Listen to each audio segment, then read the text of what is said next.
আপনারা ডেডলাইন দিয়ে দেবো 2017 সালের 8 এপ্রিল হাতের ব্যাগ থেকে 17 সালের গভর্নমেন্টের সাথে তো এখন কথা বলছেন না।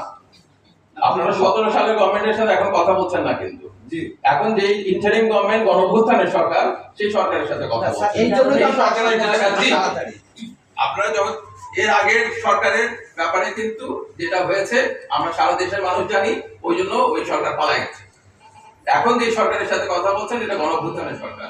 গণঅভ্যুত্থানের সরকার যেটা করার সেটা চেষ্টা করছে। আমরা সেটাই ক্লিয়ার হতে চাই যে একটা আশ্বাস না থেকে বলেন আমি মাফজুর রহমান বলেন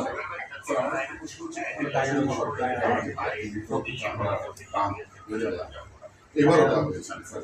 তো পর্যায়ে যারা এই ব্যবসায়ী মৌসুমী ব্যবসায়ী বলে সবাই ক্ষতিগ্রস্ত না ভাই, আমরা যতটুকু পেয়েছি সবাই ক্ষতিগ্রস্ত না।